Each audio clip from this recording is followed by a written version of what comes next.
आपको भी ऐसा लगता है कि मैं और धन कमा लूँ और धन कमा लूँ, कहाँ से धन कमा लूँ। धन की ज़रूरत है, धन कमाना चाहिए, लेकिन सच्चाई ईमानदारी से कर्म करते हुए जितना धन मिल जाए उसमें संतोष करना चाहिए। जैसे तैसे धन नहीं कमाना चाहिए, जैसे तैसे कमाया हुआ धन। हमारे यहाँ संत महात्मा कहते हैं, बोला भाई धन जो है वो आनी जानी माया है, आएगा और जाएगा। किसी के पास धन नहीं रुका। किसी ने बढ़िया मकान बना करके धन की विदाई कर दी, किसी ने जमीन खरीद कर धन की विदाई कर दी, किसी ने ब्याह शादी में खर्च करके धन की विदाई कर दी, और किसी ने अपने पेट चिरवाए, शरीर चिरवाया, दुख दर्द शरीर में लिया और धन की विदाई कर दी। किसी ने वकील को दिया, लड़ाई लड़ी, सर फुड़वाए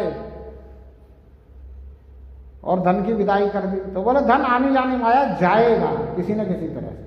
तो बोला सच्चाई ईमानदारी से जो धन है कमाया हुआ वो सुख के संसाधन दे के जाएगा। वो जो सच्चाई ईमानदारी से हमने धन कमाया है ना, वो उसमें जो मकान बनेगा, उस मकान में रह करके जो आनंद होगा, जो संतुष्टि होगी, जो संतोष होगा, जो शांति होगी, जो प्रेम होगा, जो सौहार्द होगा, जो भाईचारा होगा, जो भाई भाई में प्रेम होगा, वो सुख देने वाला होगा। लेकिन अगर हमने बेईमानी से धन कमाया, हालांकि वो धन मिला अपने किस्मत का ही है, अपने भाग्य का ही है, भाग्य से ज़्यादा किसी को कुछ नहीं मिलता।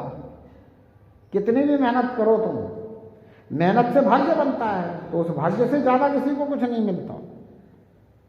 तो वो जो मिला उसमें अगर हमने कोठी भी खड़ी कर ली, महल बना लिए, और अंदर रहने वालों के भाई भाई के प्रेम नहीं हो, रहने वाले जो सदस्य हैं उनमें प्रेम नहीं हो, उनमें शांति नहीं हो, उनमें एक विचार नहीं हो, उनका मन नहीं मिलता हो, उनको आत्मिक प्रेम नहीं हो, तो वहाँ सुख कहाँ है? क्या करेंगे उस कोठी का? क्या करेंगे उस बंगले का जिसमें सुख नहीं हो? तो संत कहते हैं भाई जो सच्चाई ईमानदारी से कमाया हुआ धन है वो सुख दे के जाता है, और जो बेईमानी से कमाया हुआ धन है, छल कपट से कमाया हुआ धन है, जो और किसी तरह से कमाया हुआ धन है, या झूठ बोल करके कमाया हुआ धन है, वो सब क्या है? दुख दे के जाता है।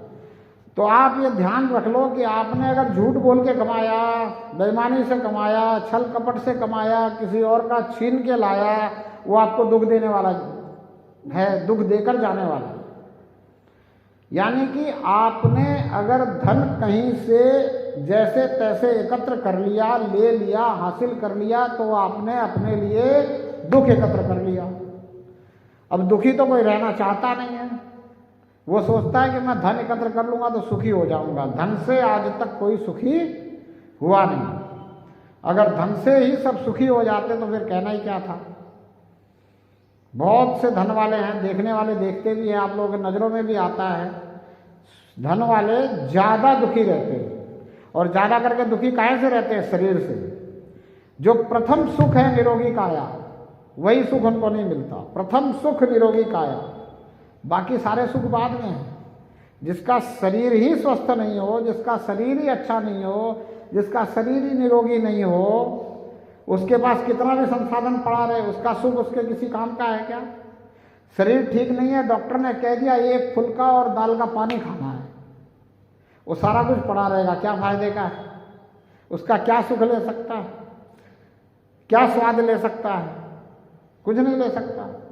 दुनिया सब कुछ है आपके पास, डॉक्टर ने कह दिया एसी में नहीं सोना, क्या करोगे ऐसे धन का?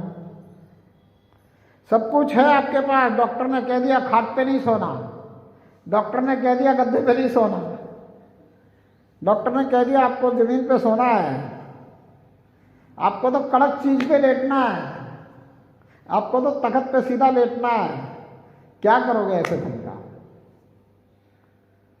देख रहे हो कि नहीं? ऐसा ही हो रहा है कि नहीं? जितने ज़्यादा धनवान हैं उनको उतना ही ज़्यादा शारीरिक दुख है।